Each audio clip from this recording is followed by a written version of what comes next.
दोस्तों सब्सक्राइब करें हमारे चैनल को और बेल आइकन को दबाएं ताकि आप देख सकें हमारी वीडियो सबसे पहले।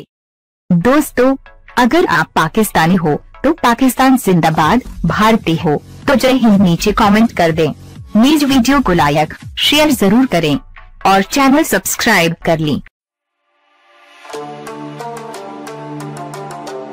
मंगल को खेले गए दूसरे एक रोज़ा मैच में जनूबी अफ्रीकन टीम के कायल फॉफ डु प्लेसी ने टॉस जीतकर पहले फील्डिंग का फैसला किया तो पाकिस्तानी टीम पहले खेलते हुए 45.5 ओवर्स में 203 रन बनाकर आउट होगी। पाकिस्तानी टीम की इनिंग का आगाज़ मायूस कुन था और 15 के स्कोर पर इसे इमाम उल हक का नुकसान उठाना पड़ा, जो 5 रन बनाकर रबादा की गेंद पर कैच आउट हुए। बाबर आजम मुतासिर कारकर्दगी का मुजाहरा करने में नाकाम रहे और 12 रन बनाकर रबादा की गेंद पर कैच आउट हो गए। 58 के स्कोर पर पाकिस्तान को यके बाद दीगरे मोहम्मद हफीज और फ़खर जमान का नुकसान बर्दाश्त करना पड़ा।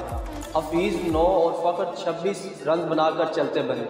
इस मौका पर शुएब मलिक और शादाब खान ने टीम को सहारा देने की कोशिश की, ताहम 85 के स्कोर पर तबरेज़ शमसी ने शादाब को आउट करके टीम को 5वीं कामयाबी दिलाई। उन्होंने 18 रन बनाए। हुसैन तलत ने 2 रन बनाकर चलते बने। 107 के स्कोर पर पहली पारी में शुएब मलिक को आउट करके टीम को बड़ी कामयाबी दिलाई। उन्होंने 21 रन बनाए। फ़हीम अशरफ बगैर कोई रन बनाकर शमसी की गेंद पर LBW हुए। 112 के मजमूई स्कोर पर 8 विकेटें गिरने के बाद कप्तान सरफराज अहमद और हसन अली ने उम्दा बैटिंग की। दोनों बल्लेबाजों ने 9वीं विकेट में पाकिस्तान की तरफ से रिकॉर्ड 90 रन की शराकत जोड़कर स्कोर 202 तक पहुंचा दिया। यहां पर पहली पारी में सरफराज को आउट करके अहम पार्टनरशिप तोड़ दी। उन्होंने 41 रन बनाए। 203 के स्कोर पर पाकिस्तान की आखिरी विकेट गिरी जब हसन अली छक्का लगाने की कोशिश में बाउंड्री पर कैच आउट हुए। उन्होंने 3 छक्कों और 5 चौकों की मदद से 59 रन की इनिंग्स खेली और टॉप स्कोर रहे। पहली पारी में 4, तबरेज़ शमसी ने 3, रबादा ने 2 और ओलिवर ने 1 विकेट हासिल की। जवाब में जनूबी अफ्रीकन टीम ने मतलूबा हदफ 42वें ओवर्स में 5 विकेटों पर पूरा किया। प्रोटीज इनिंग का आगाज भी मायूस कुन था। 80 के स्कोर पर शाहीन शाह आफरीदी और शादाब खान ने इब्तदाई 5 विकेटें लेकर हरीफ टीम पर दबाव बढ़ाने की कोशिश की। इस मौका पर डैंडर डोसन और पहली बायो ग्रीन शर्ट्स के बॉलर्स के सामने डट गए। दोनों बल्लेबाजों ने शानदार बैटिंग करते हुए 6वीं विकेट की शराकत में रन जोड़कर पाकिस्तान की जीत की उम्मीदों पर पानी फेर दिया।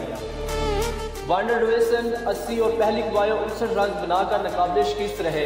हेनरिक्स 5, हाशिम आमला 8, कप्तान फॉफ डु प्लेसी 8, डेविड मिलर 31 और क्लासिन बगैर कोई रन बनाए आउट हुए। शाहीन शाह अफरीदी ने 3 और शादाब खान ने 2 खिलाड़ियों को आउट किया। मैच की दूसरी जानब सरफराज अहमद पर बैन-अल-अक़वामी क्रिकेट खेलने पर पाबंदी लगने का इम्कान। कौमी टीम के कप्तान जनूबी अफ्रीका के खिलाफ दूसरी एक रोज़ा मैच में प्रोटीज के बल्लेबाज पहले बायो को नस्ल परस्ताना जुमले कसते हुए रंगे हाथों पकड़े गए। कौमी क्रिकेट टीम के कप्तान सरफराज अहमद पर बैन-अल-अक़वामी क्रिकेट खेलने पर पाबंदी लगने का खदशा है। कौमी टीम के कप्तान सरफराज अहमद जनूबी अफ्रीका के खिलाफ दूसरे एक रोज़ा मैच में नस्ल परस्ताना जुमलेबाजी करते हुए रंगे हाथों पकड़े गए। मैच के दौरान सरफराज अहमद ने जनूबी अफ्रीकी बल्लेबाज पहली बायो को मुखातिब करते हुए कहा कि अबे गाले तेरी अम्मी आज कहाँ बैठी हुई हैं। ICC की कवानीन के तहत ऐसे जुमलेबाजी नस्ल परस्ताना करार दी जाती है और ऐसा करने वाले क्रिकेटर को सख्त से सख्त सजा दी जाती है।